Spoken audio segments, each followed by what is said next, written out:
Chapter 3. Some 3 hours elapsed, during which time I remained seated on the low bench, absorbed in painful meditations. At length I heard the crowing of a cock, and soon a distant rumbling sound, as of carriages hurrying through the streets, came to my ears, and I knew that it was day. No ray of light, however, penetrated my prison. Finally, I heard footsteps immediately overhead, as of someone walking to and fro. It occurred to me then that I must be in an underground apartment, and the damp, moldy odors of the place confirmed the supposition. The noise above continued for at least an hour, when, at last, I heard footsteps approaching from without. A key rattled in the lock, a strong door swung back upon its hinges, admitting a flood of light, and 2 men entered and stood before me. One of them was a large, powerful man, 40 years of age, perhaps, with dark, chestnut-colored hair, slightly interspersed with gray. His face was full, his complexion flush, his features grossly coarse, expressive of nothing but cruelty and cunning. He was about 5 feet 10 inches high, of full habit, and, without prejudice, I must be allowed to say, was a man whose whole appearance was sinister and repugnant.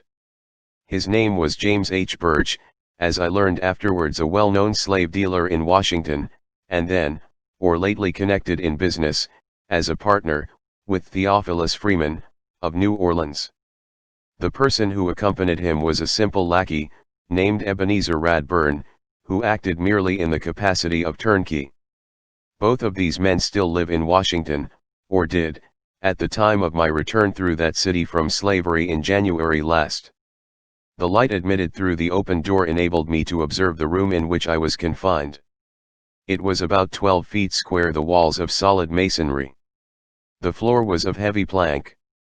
There was one small window, crossed with great iron bars, with an outside shutter, securely fastened. An iron-bound door led into an adjoining cell, or vault, wholly destitute of windows, or any means of admitting light. The furniture of the room in which I was, consisted of the wooden bench on which I sat, an old-fashioned, dirty box stove, and besides these, in either cell, there was neither bed, nor blanket, nor any other thing whatever.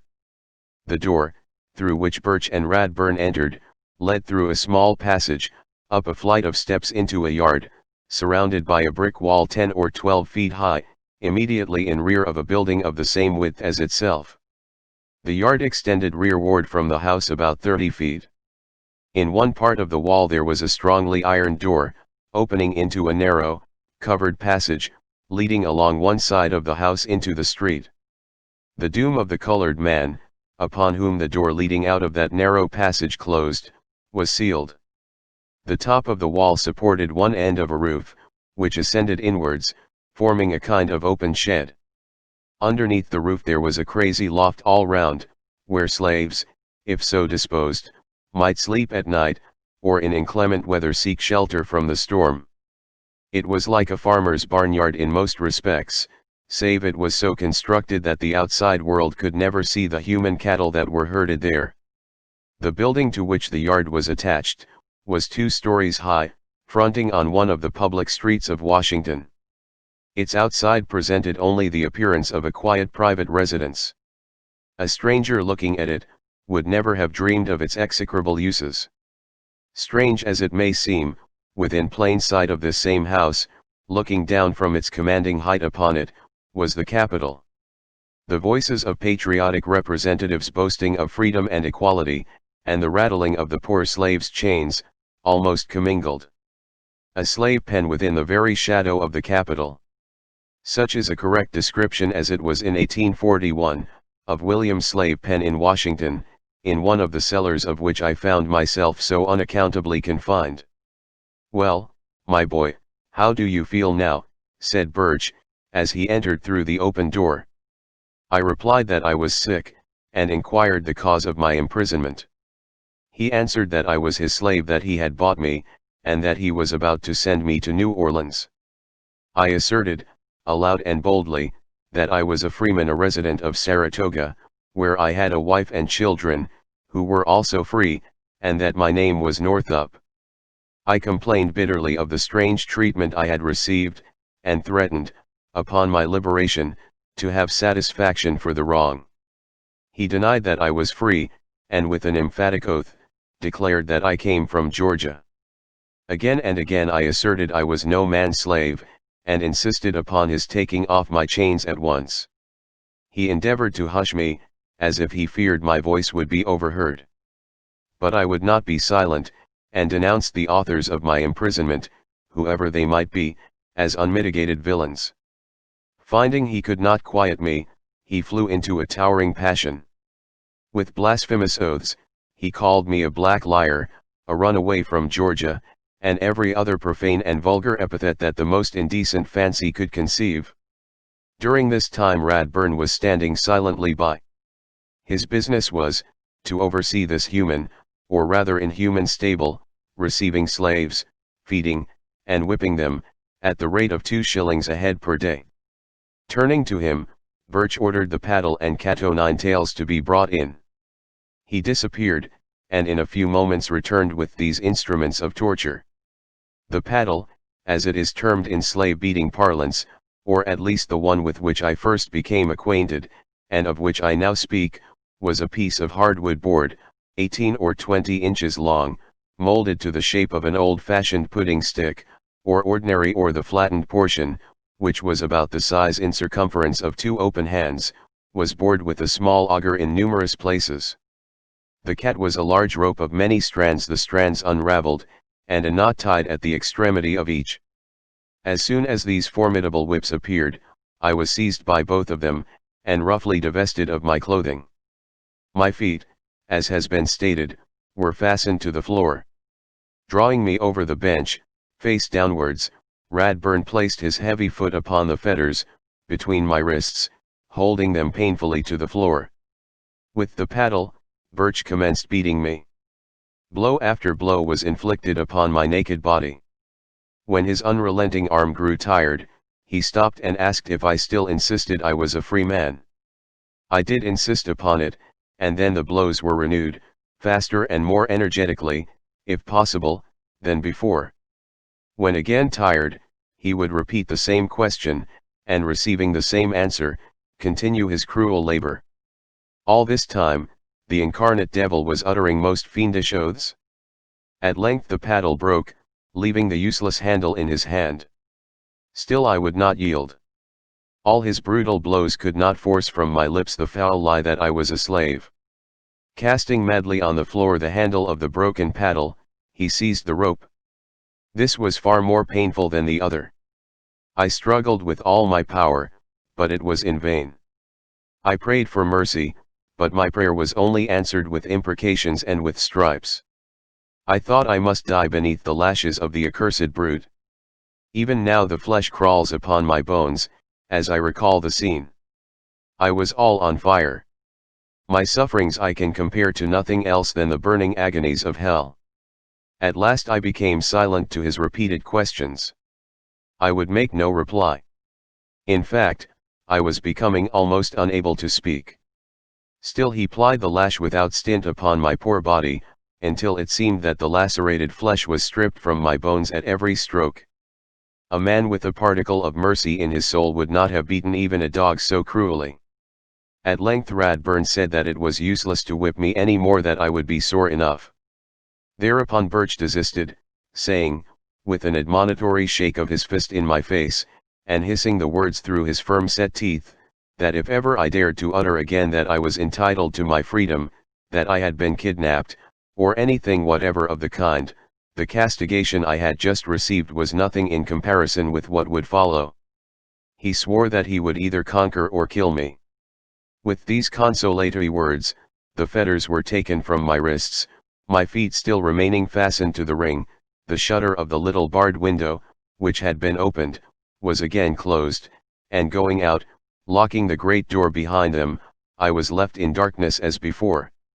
In an hour, perhaps 2, my heart leaped to my throat, as the key rattled in the door again. I, who had been so lonely, and who had longed so ardently to see someone, I cared not who, now shuddered at the thought of man's approach. A human face was fearful to me, especially a white one.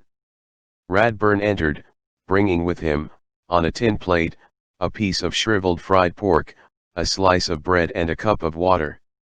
He asked me how I felt, and remarked that I had received a pretty severe flogging. He remonstrated with me against the propriety of asserting my freedom. In rather a patronizing and confidential manner, he gave it to me as his advice, that the less I said on that subject the better it would be for me. The man evidently endeavored to appear kind, whether touched at the sight of my sad condition, or with the view of silencing, on my part, any further expression of my rights. It is not necessary now to conjecture. He unlocked the festers from my ankles, opened the shutters of the little window, and departed, leaving me again alone. By this time I had become stiff and sore, my body was covered with blisters, and it was with great pain and difficulty that I could move. From the window I could observe nothing but the roof resting on the adjacent wall. At night I laid down upon the damp, hard floor, without any pillow or covering whatever. Punctually, twice a day, Radburn came in, with his pork and bread and water. I had but little appetite, though I was tormented with continual thirst. My wounds would not permit me to remain but a few minutes in any one position, so, sitting, or standing, or moving slowly round, I passed the days and nights. I was heartsick and discouraged. Thoughts of my family, of my wife and children, continually occupied my mind. When sleep overpowered me I dreamed of them, dreamed I was again in Saratoga, that I could see their faces, and hear their voices calling me. Awakening from the pleasant phantasms of sleep to the bitter realities around me, I could but groan and weep. Still my spirit was not broken. I indulged the anticipation of escape, and that speedily. It was impossible, I reasoned, that men could be so unjust as to detain me as a slave, when the truth of my case was known. Birch, ascertaining I was no runaway from Georgia, would certainly let me go. Though suspicions of Brown and Hamilton were not unfrequent, I could not reconcile myself to the idea that they were instrumental to my imprisonment. Surely they would seek me out, they would deliver me from thraldom. Alas! I had not then learned the measure of man's inhumanity to man, nor to what limitless extent of wickedness he will go for the love of gain. In the course of several days the outer door was thrown open, allowing me the liberty of the yard. There I found 3 slaves, one of them a lad of 10 years, the others young men of about 20 and 25.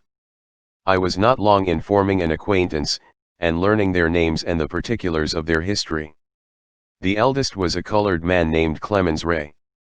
He had lived in Washington, had driven a hack, and worked in a livery stable there for a long time.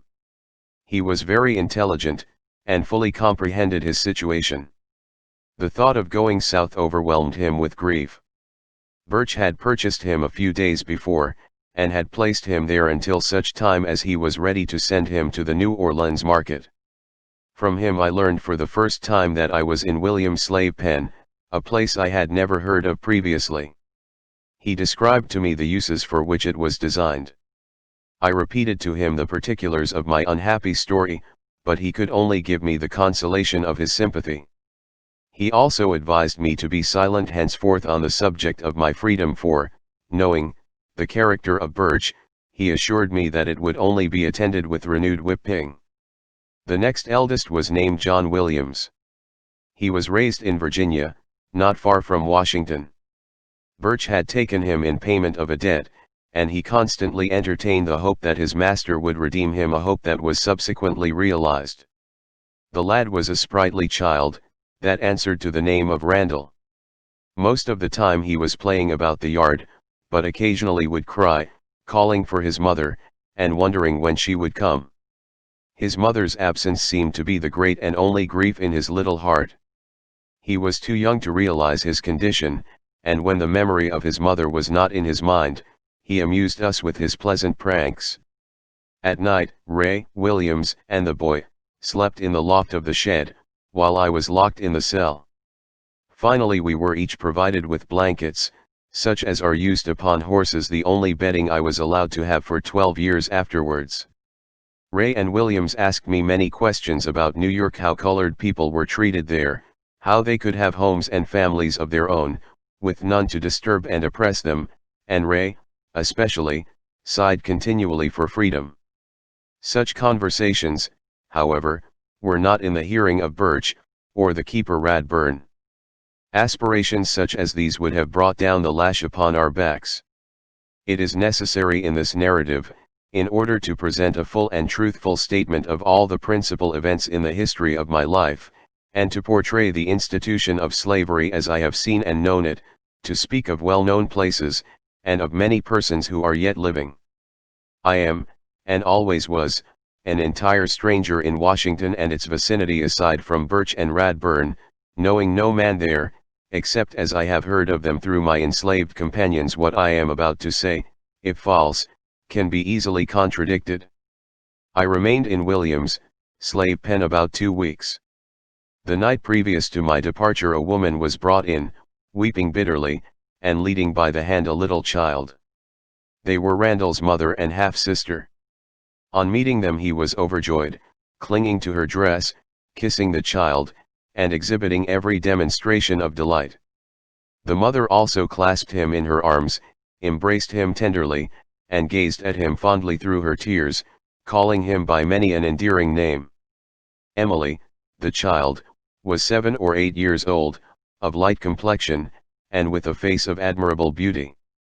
Her hair fell in curls around her neck, while the style and richness of her dress, and the neatness of her whole appearance indicated she had been brought up in the midst of wealth.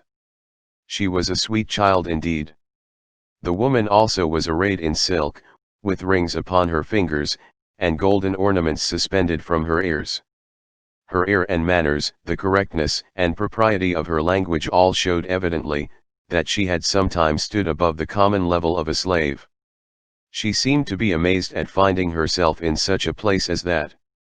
It was plainly a sudden and unexpected turn of fortune that had brought her there. Filling the air with her complaining, she was hustled, with the children and myself, into the cell. Language can convey but an inadequate impression of the lamentations to which she gave incessant utterance. Throwing herself upon the floor, and encircling the children in her arms, she poured forth such touching words as only maternal love and kindness can suggest. They nestled closely to her, as if there only was there any safety or protection. At last they slept, their heads resting upon her lap. While they slumbered, she smoothed the hair back from their little foreheads, and talked to them all night long. She called them her darlings, her sweet babes, poor innocent things, that knew not the misery they were destined to endure.